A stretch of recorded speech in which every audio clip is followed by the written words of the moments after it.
جو بھی قانون بنے گا وہ آئین و سنت کے مطابق ہوگا، وہ قانون و سنت قانون کے مطابق ہوگا، قرآن کے مطابق ہوگا آئین جو ہوگا، اور اس کے علاوہ جتنی بھی اس کے اندر پروویژنس ہوں گی وہ کوئی بھی اسلام سے ہٹ کے نہیں ہوگی۔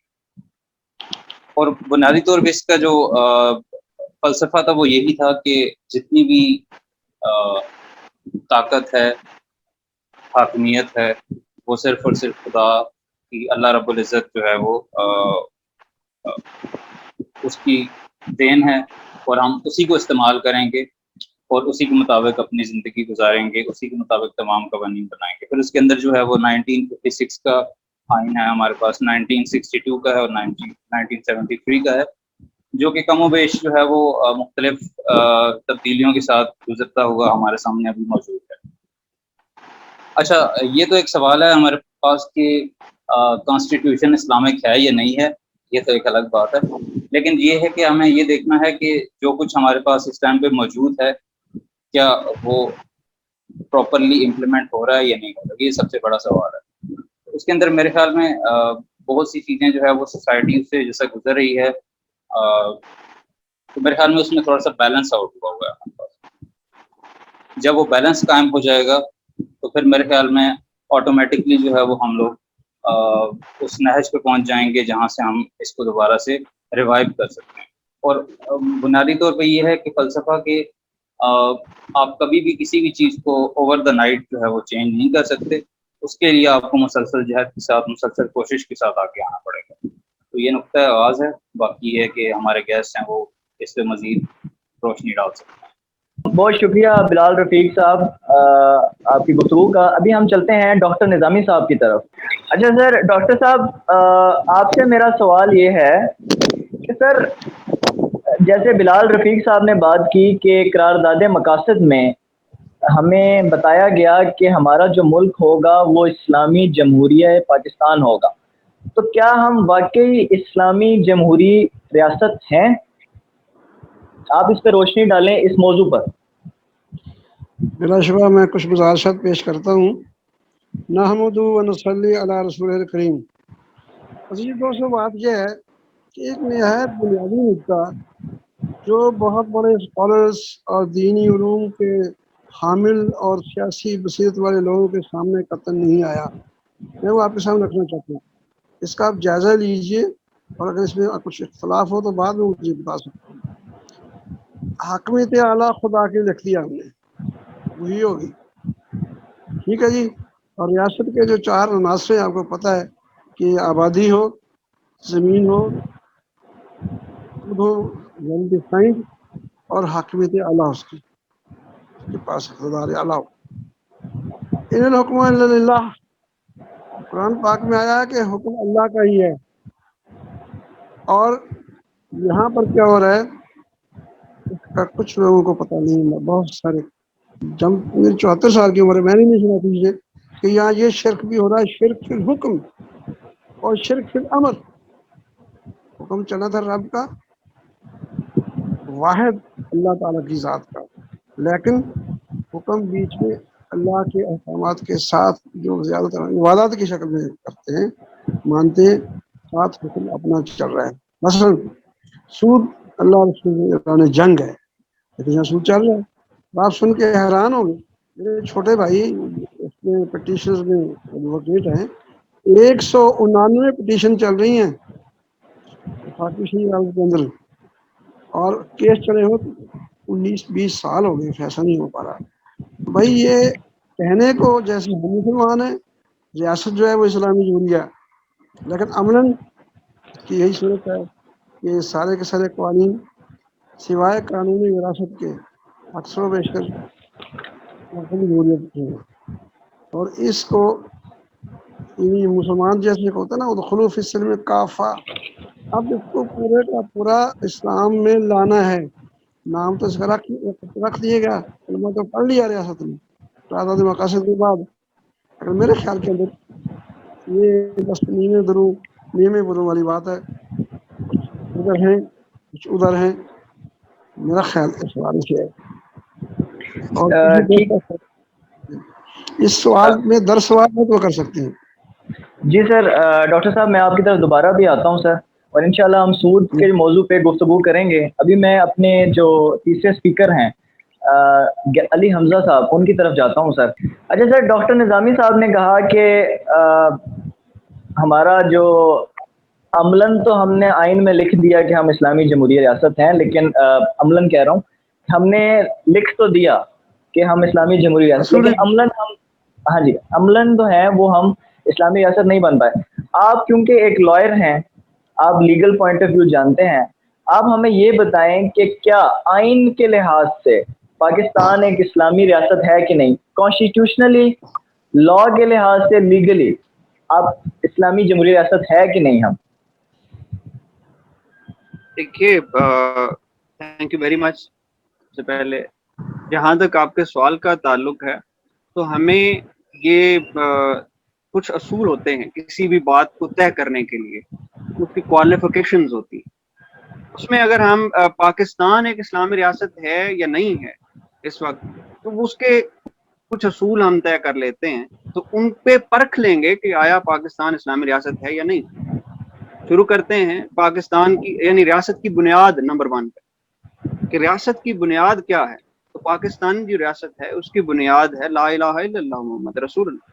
پھر ریاست میں اقتدار اعلیٰ کس کو حاصل ہے؟ تو کانسٹیٹیوشن میں پریامبل جو کانسٹیٹیوشن کا ہے اس میں پہلی لائن لکھی ہوئی ہے کہ سوورینٹی جو بلانگس ٹو اللہ ہے، سوورن اللہ ہے. پھر اس کے علاوہ کہ ریاست میں بسنے والے لوگ کون ہیں، 98% of the people are Muslims. So یہ بھی اسلامی ریاست کی طرف ہی ہمیں جھکتا ہوا نظر آتا ہے. پھر یہ کہ ریاست کے آئین اور قانون کی نوعیت کیا ہے، تو وہ بھی انشاءاللہ میں آپ کو ڈیفائن کروں گا آپ آگے کہ وہ بھی اسلامی. اور پھر حکومت کا جو مائنڈ سیٹ کیا ہے اور طرز حکومت کیا ہے. تو اگر ہم حکومت کے مائنڈ سیٹ کو دیکھیں تو آپ کے پرائم منسٹر کہتے ہیں ریاست مدینہ کی بات کرتے ہیں، ریاست مدینہ کے اصولوں کی بات کرتے ہیں، اور جو طرز حکومت ہے وہ آپ کا جمہوری ہے. تو اگر میں کانسٹیٹیوشن میں جاؤں تو آرٹیکل 2 اس کو بالکل ایکسپریسلی کہتا ہے that Islam would be the religion of the state. تو اگر ان تمام اصولوں کی بنیاد پہ بھی دیکھیں اور کانسٹیٹیوشن کی باقاعدہ پروویژن پہ بھی دیکھیں جو میں نے حوالہ دیا آرٹیکل 2 کا، تو وہ ہے کہ اسلام اس ریاست کا دین ہے، اور ان اصولوں کو دیکھیں تو بالکل پاکستان ایک اسلامی ریاست ہے. ٹھیک ہے جی، بہت شکریہ. اچھا جی، علی حمزہ صاحب، آپ ہمیں یہ بتائیں کہ اگر کانسٹیٹیوشنلی ہم ایک اسلامی ریاست ہیں تو ہمارے آئین میں اسلامی شقیں جو موجود ہیں ان پہ آپ روشنی ڈال سکتے ہیں کہ بنیادی طور پہ اسلام میں کون کون سی اسلامی شقیں ہیں جن سے ہم کہہ سکتے ہیں کہ لیگلی یا کانسٹیٹیوشنلی تو ہم اسلامی ریاست ہیں؟ اسلامک پروویژنس ہماری جو ہیں وہ کون کون سی ہیں ہماری آڈینس کے لیے، جو عام لوگ ہیں ان کے لیے جن کو اس چیز کی آگاہی نہیں ہے کہ ہمارے آئین میں یہ چیزیں لکھی ہوئی ہیں؟ جی بالکل، میں اسی پہ آپ کو میرے سامنے کانسٹیٹیوشن ہے. آپ کا پریامبل جو ہے، پریامبل ہمیشہ ابتدائیہ ہوا کرتا ہے جس کی بنیاد پہ کانسٹیٹیوشن، یعنی یہ شروع کے اصول ہوتے ہیں جن کی بنیاد پہ آگے کوئی نہ کوئی ڈاکومنٹ بننا ہوتا ہے. پریامبل میں سب سے پہلا فکرہ یہ ہے کہ whereas sovereignty over the entire universe belongs to Allah Almighty alone and the authority to be exercised by the people of Pakistan within the limits prescribed by him is a sacred trust. تو آپ کی پریامبل میں ہی یہ ہے کہ sovereignty جو ہے وہ اللہ تعالیٰ کی ہے، اور لوگ جو اس کو یوز کریں گے ایز اے سیکرڈ ٹرسٹ وہ اس کے بتائے ہوئے راستوں سے اس کو کریں گے. پھر آپ کے پریامبل میں ہی لکھا ہوا ہے کہ قرآن اور سننا آپ کا جو سورس آف لا ہوگا، یہ پریامبل میں ہے. اور آرٹیکل 2 آگے آپ کا کہتا ہے کہ that Islam would be the religion of the state. Article 2 اس میں یہ ہے. اس کے بعد آپ کا آرٹیکل 31 ہے، یہ پرنسپل آف اسٹیٹ پالیسی ہے، that Islamic way of life, کہ اسٹیٹ جو ہے وہ لوگوں کو جو مسلمان رہ رہے ہیں ان کو اسلامک وے آف لائف گزارنے کے لیے فیسیلیٹیٹ کرے گی. آرٹیکل 31 ہے یہ. پھر آرٹیکل 37 ہے، وہ یہ کہتا ہے کہ social justice and eradication of social evils. اس میں یہ کہتا ہے کہ this would be the responsibility of the state کہ وہ اس میں سود کو ختم کرے, وہ اس میں پروسٹیٹیوشن کو ختم کرے, وہ اس میں گیمبلنگ کو ختم کرے. سملرلی اچھا وکیل صاحب آپ کی بات میں کاٹ رہا ہوں سر, معذرت. آپ کوشش کریں کہ اردو میں جتنی زیادہ سے زیادہ بات کر سکتے ہیں وہ کیجیے, کیونکہ ہمارے زیادہ تر سننے والے جو ہیں وہ اردو کی آڈینس ہماری زیادہ ہے, تو ہم چاہ رہے ہیں عام لوگوں تک پیغام پہنچے. تو آپ کنٹینیو کریں سر. جی میں sir thank you very much. اور معذرت زیادہ انگریزی استعمال ہو گئی, تھوڑا سا یہ وہ فلو میں ہو جاتا ہے. خیر, تو وہ آگے آپ کی جو ممبر پارلیمنٹ بننے کے لیے کوالیفیکیشنز ہیں, اس میں یہ ہے کہ اس کو دین کا علم ہونا چاہیے, وہ بڑے گناہوں سے بچتا ہو, اور پھر یہ ہے کہ وہ اسلامک ٹیچنگز کی پریکٹس کرتا ہو, پریکٹسنگ مسلم ہو. اس کے علاوہ آرٹیکل جو آپ کا 37 ہے وہ میں نے آپ کے گوش گزار کر دیا. پھر یہ کہ پریزیڈنٹ آپ کا مسلمان ہو سکتا ہے. آرٹیکل 41 یہ کہتا ہے کہ پاکستان کا پریزیڈنٹ کا مسلمان ہونا لازمی ہے. پھر آگے فیڈرل اسٹیٹ کورٹ کی بات آ جاتی ہے. یہ پورا ایک سیٹ اپ ہم نے دے دیا ہے, یعنی کانسٹیٹیوشن نے دے دیا آرٹیکل 203 میں 203D میں, کہ اگر کوئی قانون اسلام کے خلاف ہے تو اس کو فیڈرل اسٹیٹ کورٹ میں چیلنج کیا جا سکتا ہے, اور فیڈرل اسٹیٹ کورٹ اس کا فیصلہ کرے گی کہ آیا یہ اسلام کے خلاف ہے یا نہیں. اگر یہ اسلام کے خلاف ہے تو وہ آگے فیڈرل گورنمنٹ یا اگر پروونشل گورنمنٹ کا ہے تو اس کو وہ موقع دے گی کہ وہ بیان کرے اور اپنا ڈیسیشن دے گی. اس کے بعد پھر سپریم کورٹ میں اپیل جائے گی اور وہ فیصلہ ہو جائے گا. پھر اس کے علاوہ آپ کا council of Islamic ideology council ہے. وہ یہ ہے کہ اگر پارلیمنٹیرینز کو ضرورت پڑے اپنی لیجسلیشن کے دوران کہ وہ کسی کوشچن آیا یہ اسلامک انجنکشنز کے خلاف تو نہیں ہے, تو وہ کونسل آف اسلامک آئیڈیالوجی کو ریفر کر سکتے ہیں. آرٹیکل اس میں 228 ہے, آرٹیکل 229 ہے, اس کے فنکشنز ہیں کونسل آف اسلامک آئیڈیالوجی. تو یہ تمام تر آرٹیکل جو ہیں یہ ظاہر کرتے ہیں, ایکسپریس کرتے ہیں اور پروو کرتے ہیں کہ آپ کا کانسٹیٹیوشن اسلامک کانسٹیٹیوشن ہے.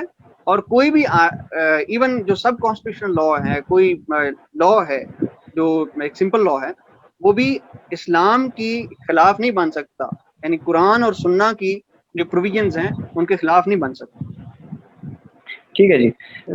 سر میرا آپ سے صاحب میں بیچ میں کچھ کہہ سکتا ہوں؟ جی سر ڈاکٹر صاحب آپ بات کیجیے سر.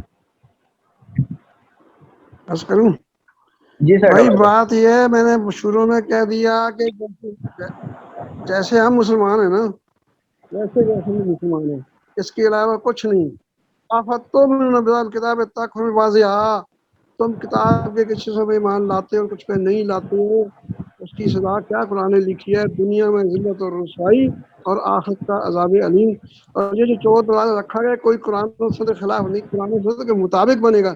اب میں نے سود کی مثال دی ہے, 20-22 سال سے فیصلے کو ڈیسائیڈ نہیں کر پا رہی کہ یہ خلاف آئین خلاف اسلام ہے یا نہیں ہے. یہ ساری جمع تفریق زبانی ہے, اور عملاً یہاں کوئی اس حیثیت سے یہ نہ دستور اسلامی. مجھے یہ بتائیں یہ کیسا اسلامی دستور ہے جس کے اندر آپ اس حساب سے آئے نا. اگر اس حدیث مبارکہ کو میں پیش کروں اور بہت سارے سینکڑوں جو دوست ہیں ہمارے وہ کہیں گے کہ یہ تو مزے کی بات ہے, آپ نے فرمایا کہ عوام الناس جو ہے نا ان کو مثال تو ایسی ہے کہ 100 اونٹ ہو نا, 100 اونٹ, ان میں سے کوئی ایک سواری کے لائق نکلتا ہے. بھائی جہاں آپ ہیں, جہاں ایک مسٹر لا ہے, جہاں ایک FRCS ہے, ایک PhD ہے, اور جہاں ایک وہ ہے کہ جو نیم فاتر عقل ہو, نیم عقل رکھتا ہو, وہ انگوٹھا لگا سکتا ہو, آپ اور دونوں برابر ہو گئے. یہ کون سا اسلامی کانسٹیٹیوشن ہے؟ آپ اور وہ برابر ہو گئے نا, کاؤنٹنگ جب ہوگی سوچتے رہیے. ٹھیک ہے, میں نے بات کر لی ہے. جی سر, اس پہ سر اقبال کا شعر بھی ہے کہ جمہوریت ایک طرز حکومت ہے کہ جس میں بندوں کو گنا جاتا ہے تولا نہیں جاتا. تو آپ کی بات ہے سر. جی سر. اچھا سر, میں علی حمزہ صاحب کی طرف, میں سود والا کوشچن آپ سے ڈاکٹر صاحب کروں گا, تفصیلاً اس پہ ہم گفتگو کریں گے. اچھا جی, علی حمزہ صاحب آپ سر یہ بتائیں کہ آپ نے کہا کہ آئین میں تو لکھا ہوا ہے کہ ہمارے جو قوانین ہیں وہ سارے اسلامی ہوں گے,